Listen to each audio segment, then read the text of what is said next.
I heard my wife whisper, "I miss you too," from another man's laptop before I ever saw his face. I had gone next door for a box of cold medicine. Mr. Vale had left his spare key under the rubber mat, same as always, and texted me to grab it from the kitchen counter while he waited downstairs for a ride. His apartment smelled like ginger tea and old carpet. Then his laptop woke up. A file started playing through tinny speakers. My wife's voice, soft and close, said, "I'm sorry. I shouldn't feel this way." My hand froze around the paper pharmacy bag. For one stupid second, I thought grief could imitate voices. Then she breathed again, gentle as bedtime. "I miss you too." I stood there until the tea went cold. Before that afternoon, I would have sworn our life was too plain for secrets. Claire labeled leftovers with blue tape and forgot where she left her glasses. She credit insurance commercials and trimmed the burnt edges off my toast like she could save anything with enough care. We had been married 9 years, long enough to stop pretending, not long enough to stop finding each other's hands in sleep. Martin Vale lived across the hall in Forby. He was 70, maybe older, thin in that careful way men get after hospitals. His wife had died the winter before, and afterward his apartment seemed to close around him. Some mornings he stood in his doorway holding open mail, blinking like he had lost the reason he came outside. Claire noticed first. "He needs milk," she said one Saturday, writing it under eggs and paper towels. "He asked you." "No." I saw the empty carton in his trash. That was Claire. She saw small things and treated them like alarms. At first, I loved her more for it.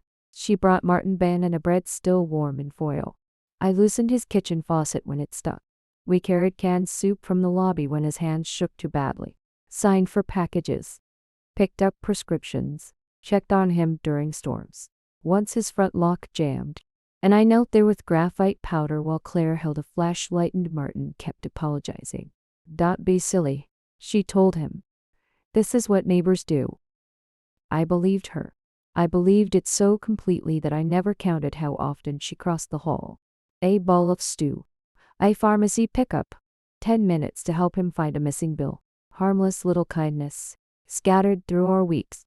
Harmless because they were hers. Now, standing in his kitchen with cold medicine in my hand and her voice still ringing from his laptop, every memory turned sharp.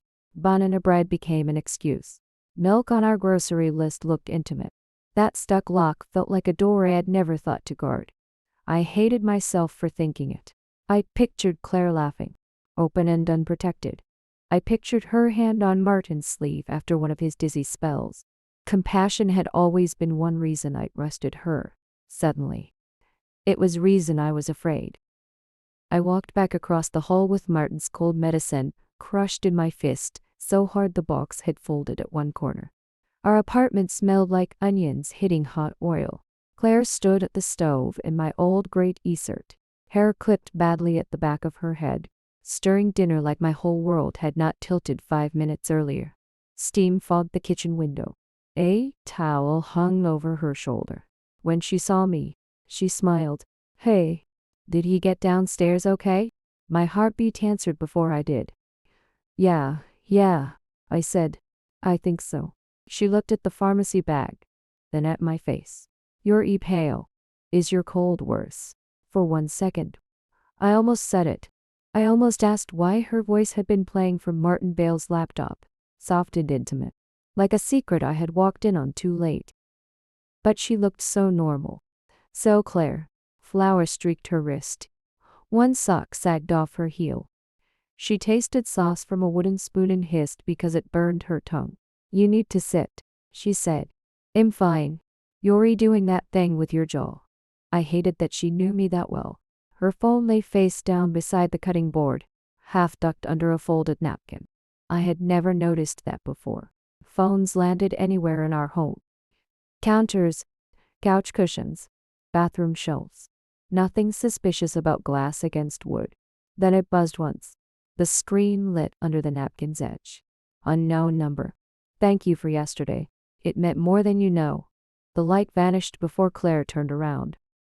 I stared at the black rectangle. My mouth went dry. Onions snapped in the pan. Somewhere outside, A car alarm chirped and died. Claire reached for the towel. Can you grab plates? I didn't move. She glanced back. Evan? I opened the cabinet because my hands needed orders. 2 plates knocked together. Sharp and loud. Sorry, I said. Her face softened. Go take your medicine. Ill finished. That kindness hurt worse than anger. I set plates on the table and told myself there were innocent answers. Wrong number. A neighbor. Martin thanking her for soup. Errands. Patience. Claire was always the person who noticed what other people lacked. But in my head, her recorded whisper kept answering every excuse. I miss you too. Her phone stayed face down. Silent. Close enough to touch. Far enough to destroy us. Did you see Martin yesterday? I asked so lightly it almost sounded like I did not care. Claire had her back to me, lifting chicken soup off the stove. Steam softened her hair around her cheeks. The microwave clock glowed 7:18. Too bright in the dim kitchen. Each green number waiting for me to confess first. Yeah, she said, around lunch. No pause, no stumble, no guilty turn. She took 2 bowls from the cabinet and set them down with a careful clink. I brought him soup. He called because he couldn't find his reading glasses again. I swallowed. His glasses. They were on top of his refrigerator. She laughed once, gentle and tired. He put them there while checking the ice maker, then forgot why he was standing there. It was exactly the kind of story she would tell. Ordinary, harmless, sad. That made it worse. I sat at the table and watched her ladle soup into my bowl. Carrots, celery, noodles, chicken pulled apart with her fingers because she always said knives made meat look lonely. This was my wife. The woman who warmed my socks in the dryer when I had the flu. The woman who kissed the top of my head when passing behind my chair. And across the hall, on another man's laptop, her voice had whispered, I shouldn't feel this way.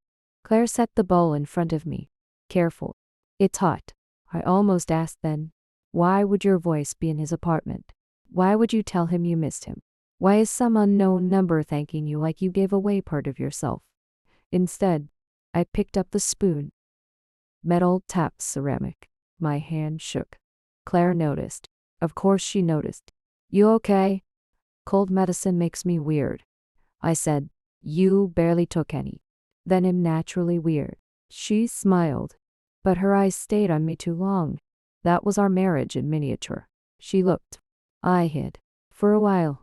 Only small sounds filled the room. Spoon against bowl. Refrigerator hum. Pipes knocking behind the wall. Someone's TV laughing faintly through plaster. Then Claire said. He seemed embarrassed. Martin. She stirred her soup without eating. He kept apologizing for needing help. Said he knows we're busy. I told him it was fine. Did he say anything else? Like what? I looked down before she could read my face. A noodle slid off my spoon and disappeared. I don't know. He's been lonely. Her expression softened. He is lonely, she said. But I think he's scared too. There's a difference. That sentence landed with too much intimacy. I hated myself for hearing it that way. Claire had always understood pain without trying to own it. It was one reason I married her. Now that same kindness felt like evidence. How long were you there? I asked. She blinked. Yesterday. Yeah, maybe 20 minutes. Half an hour? I didn't check. Thank you for yesterday. It meant more than you know. Half an hour. Long enough to find glasses. Long enough for tea. Long enough for a conversation to walk somewhere it should not. Claire leaned back. Evan, my name in her mouth still had a home in it. That nearly broke me. What? Are you asking because you're worried about him? Or because you're upset with me? The kitchen shrank. The microwave clock clicked to 7:19. 1 minute gone. Nothing solved. I wanted to be brave. I wanted to be cruel. I wanted to put the laptop between us and make her explain what I had heard. But if I was wrong, I would be accusing the best person I knew of betraying me because she had carried soup across the hallway. I'm not upset. I said. Claire studied me. Okay. She did not believe me. I did not believe me either. She reached across the table and touched my wrist. Her fingers were warm from the bowl. Familiar. Trusting. I stared at her hand and felt panic rise behind my ribs. Because if she was lying, she was better at it than I had ever imagined. And if she wasn't, I was becoming someone she would not recognize. Claire's phone stayed face down near the napkin holder. I kept eating soup I could not taste, listening to every silence like it might finally speak. After Claire fell asleep, I sat on couch with my phone in both hands like I had stolen it. Apartment quiet, radiator ticking, traffic breathing below. From bedroom, Claire's breathing came slow and even, trusting me with silence I did not deserve. I opened building resident tab. Blue icon spun so long I almost took it as mercy. Then cameras loaded. Package room, garage entry, north stairwell, hallway. My thumb hovered over floor 6. I told myself I was not spying on my wife. I was checking on Martin, making sure old grief had not turned into dependence, making sure boundaries still had shape. I dressed something ugly in reasonable words, then pressed play. Grainy black and white hallway appeared. Our door, Martin's door, 3 down. Crooked wreaths still hanging from Christmas. Timestamp blinking in corner. Hold as evidence. I went back to yesterday. App froze. Skipped. Jumped for minutes. I cursed under my breath and lowered volume. Though feed had no sound. My coffee sat beside me. Untouched. Going sour. At 12:06 p. Claire stepped out carrying blue lunch bag and folded dish towel. I stopped breathing. Grey cardigan. Loose scuff. Hair tied badly. Like when she rushed. She knocked once on Martin's door. Leaned closer. Probably listening. Door opened. Martin appeared as pale hand and sliver of shoulder. Claire went in. Hallway stayed empty. A delivery driver passed at 12:18 p. Elevator dinged at 12:31 p. And Mrs. Alvarez rolled out with grocery cart. A boy in raid who'd bounced basketball once before his mother grabbed it. Normal life crossed carpet while my marriage sat behind closed door on silent screen. Claire came out at 12:58 p. 52 minutes. Nobody found reading glasses for 52 minutes. I pressed knuckles to my mouth until teeth hurt. On screen, Claire adjusted lunch bag. Martin stayed in doorway too long. She said something I could not hear. He nodded. Then she touched his forearm. Not kiss. Not embrace. Not proof. 2 fingers on sleeve. Small kindness. I hated myself for how much it wounded me. I scrubbed backward. Monday. She carried mail to him. 8 minutes. Thursday. Pharmacy bag. 21. Saturday before. Bon and a bread wrapped in foil. Her shoulders shaking with laughter. Third eye for. More visits than I knew. Not secret. Exactly. Not hidden. Folded into errands. Slipped between our dinners. Laundry. Work calls. I checked my messages from those days. Can you grab detergent? Running late. Start race? Love you. Bad meeting. Need hug later. While I answered those words, she had been 3 doors away. Screen dimmed. I tapped it awake too hard. At 10:42 p. Tonight's earlier. Martin's door opened. He stepped into hallway alone and looked toward our apartment. 1 minute. 2. He lifted his hand like he might knock, then let it fall. After a while, he went back inside. That should have comforted me. It made hallway feel watched. A floorboard creaked. I locked phone so fast screen clicked. Claire stood in bedroom doorway in old white robe. Hair flat on one side, eyes heavy with sleep. Evan? She whispered. Why are you out here? Phone burned in my palm. Keldon sleep, I said. She looked at cold coffee, then at me. Something crossed her face. Not guilt. Concern. Come to bed, she said softly. I nodded, but did not move. Behind black screen.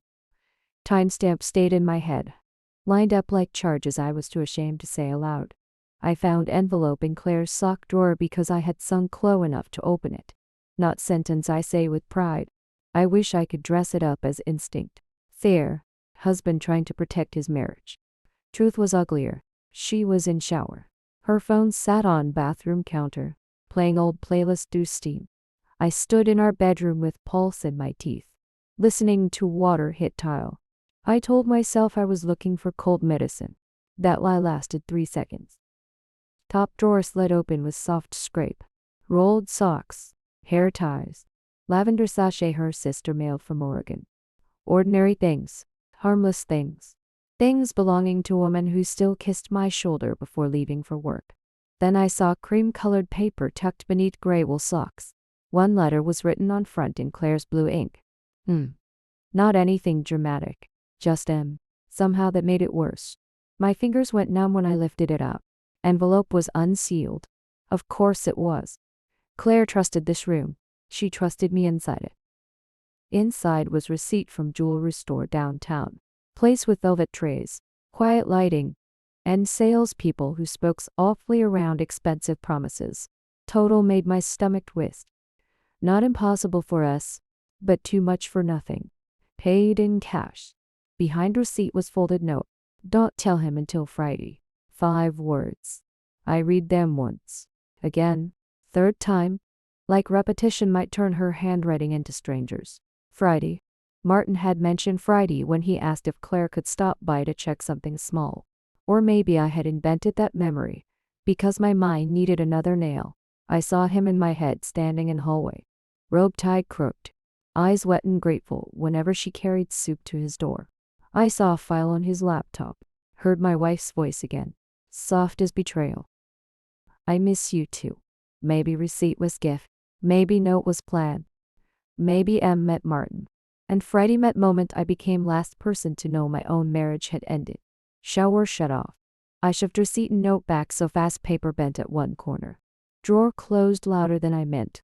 I stood there with empty hands, staring at my reflection in dark bedroom window. I looked guilty before anyone accused me. Claire called through bathroom door. Evan? Did you say something? My mouth opened. No sound came. Envelopes hidden under gray socks. But it felt like it was glowing through wood, burning whole room down from inside. I did not sleep that night. I performed sleep for Claire. I lay with my back turned, counting my breaths like numbers could keep me decent. Behind me, she shifted and rested her hand between my shoulder blades. Warm, familiar, half asleep. You okay? She mumbled. I almost turned around. I almost told her I had heard her voice on Martin Bale's laptop. I almost confessed I had checked hallway footage and opened her drawer and become someone I would have hated a week ago. Instead I said, headache. Her fingers moved once. Take something. I will. I didn't. At 3:17. I gave up and sat on the sofa, staring at the aspirin bottle on the coffee table. Our apartment looked different before dawn. The chairs looked like witnesses. The photo from our first place looked like evidence from another life. In it, Claire and I sat on milk crates because we had no couch yet, grinning over takeout noodles we split because payday was still 2 days away.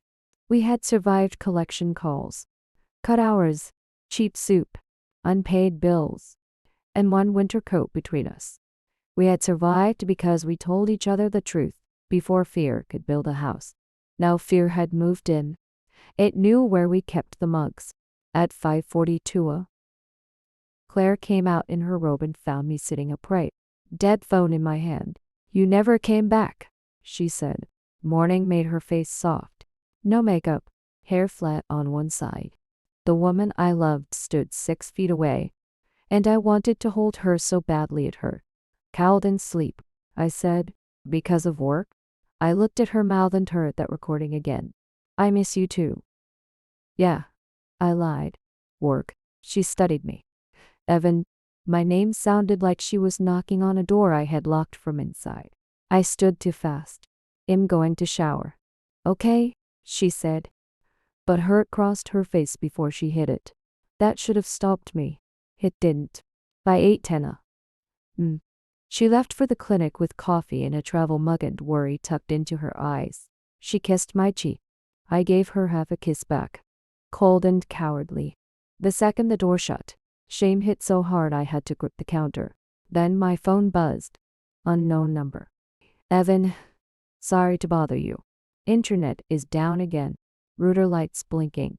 Could you spare 5 minutes? Martin. I stood barefoot on the cold kitchen island, read it 3 times. No, I typed. Deleted it. Ask maintenance. I typed. Deleted that too. Because some sick part of me needed more. I did not want to be right. God help me. I wanted to be wrong so badly my hands shook. But wrong needed proof. Right needed proof. Anything was better than rounding in guesses while smiling across dinner. I washed my face. Put on jeans. Changed shirts for no reason. At the door, I looked back. Claire's blue scarf hung beside my coat. One of my boots leaned against hers. On the counter, she had left a banana beside the aspirin, with a note on a paper towel. Eat something. Please. I folded it once and put it in my pocket. Then I walked down the hall. Martin opened before my second knock, like he had been waiting. Evan? He said, relief spreading across his pale face. Thank you. I hate asking.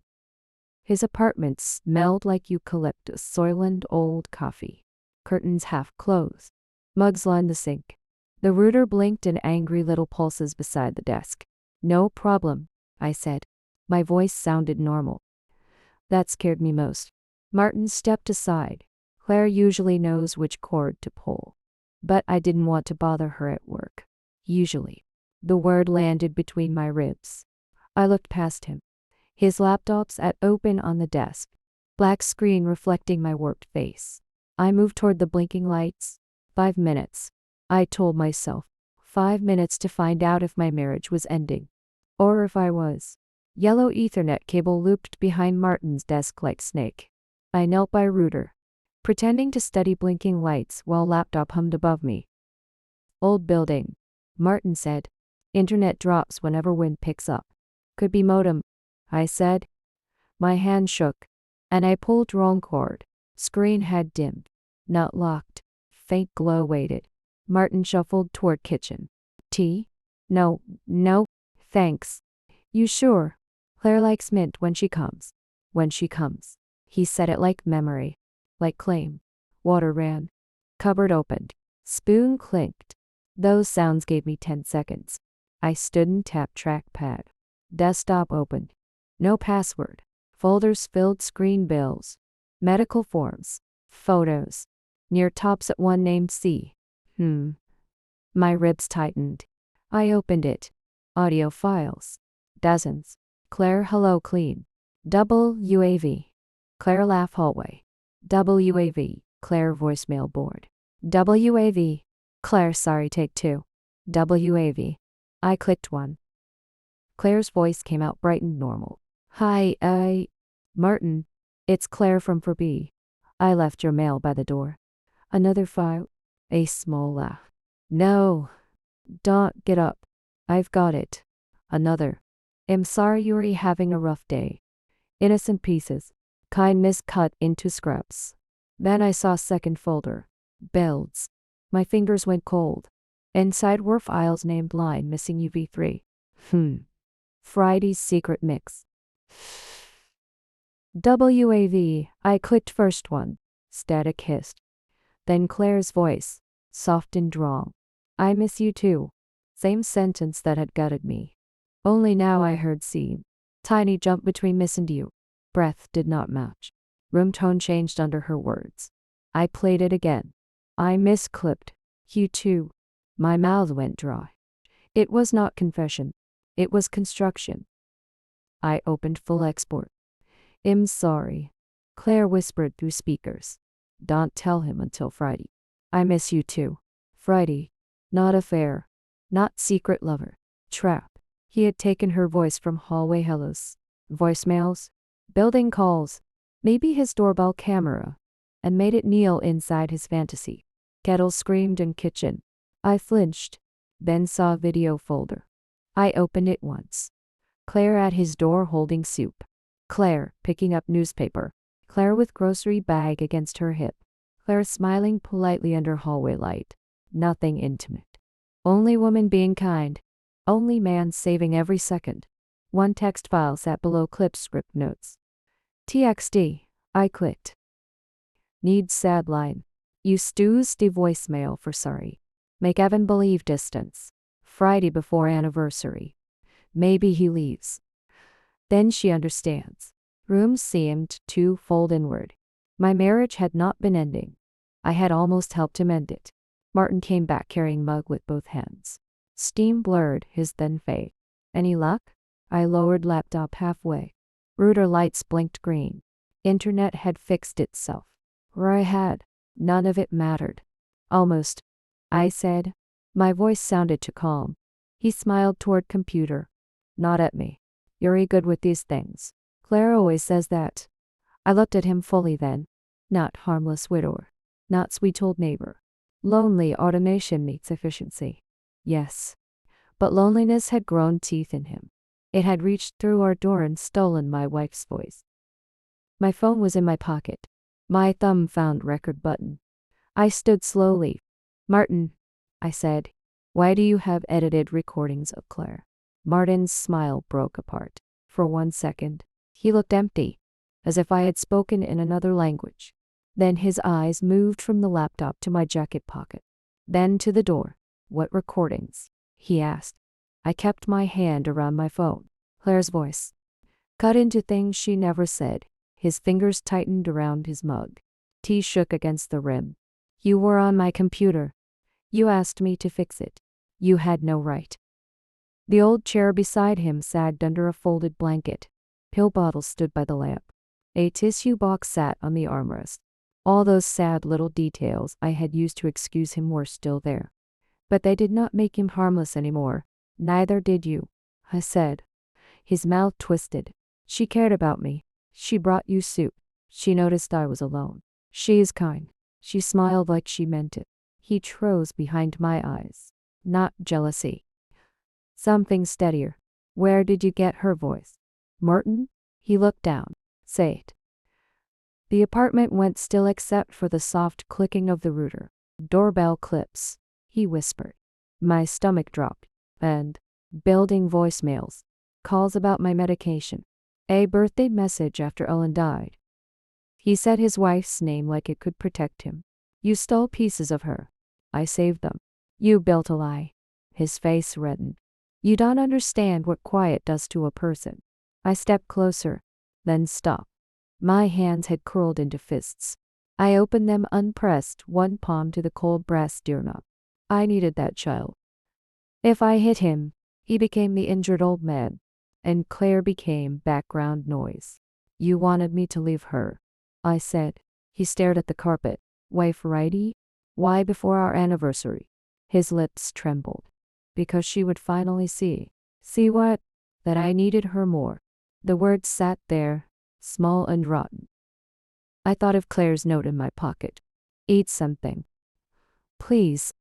I thought of how I had pulled away from her cheek that morning. How close I had come to punishing her for something done to her.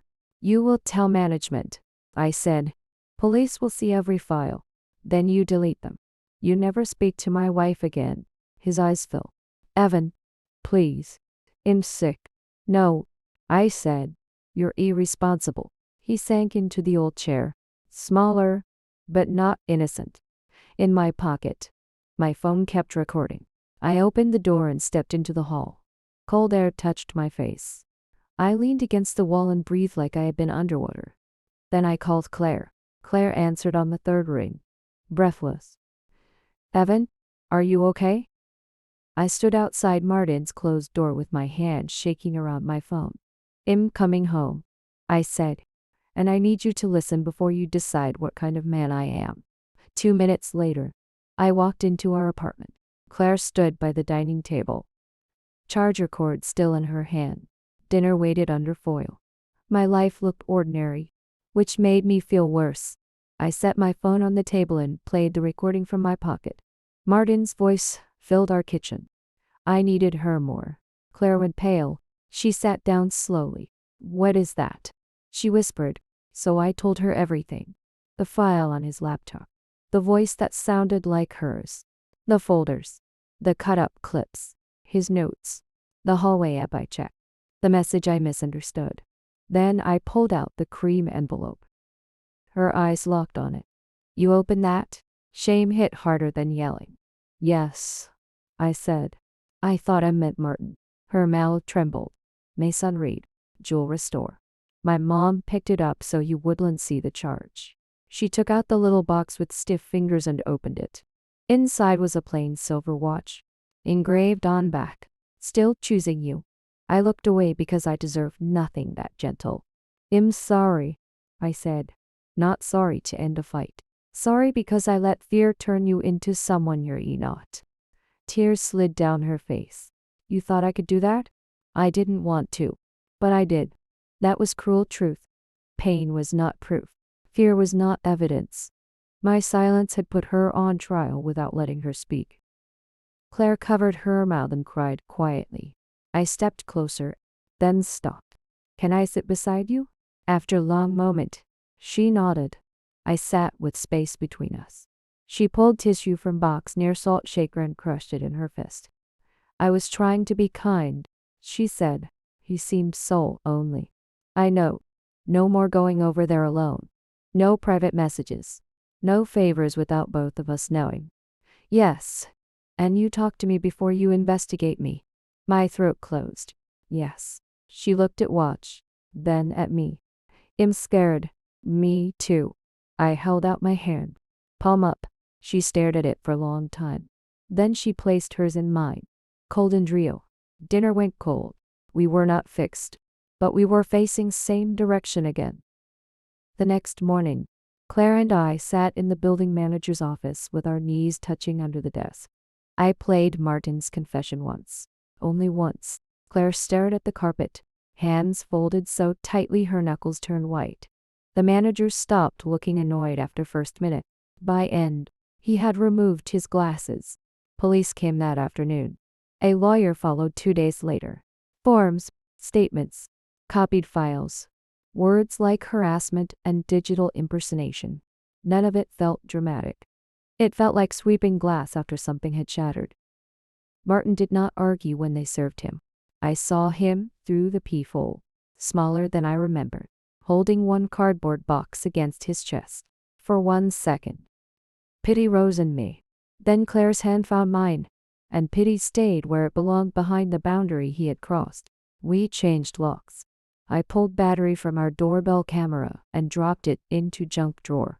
Claire blocked numbers, deleted old voicemails, and stopped apologizing for being kind. We started counseling on Wednesdays. Some weeks we talked about Martin. Most weeks we talked about me, how fast fear had built a story, how quietly I had believed it. Our marriage did not go back to normal. Normal was too fragile. Now when silence enters room, we name it. When doubt knocks, we open door together. Months later, Claire poured coffee into my chipped blue mug. Her silver watch caught morning light. Too much cream, she asked.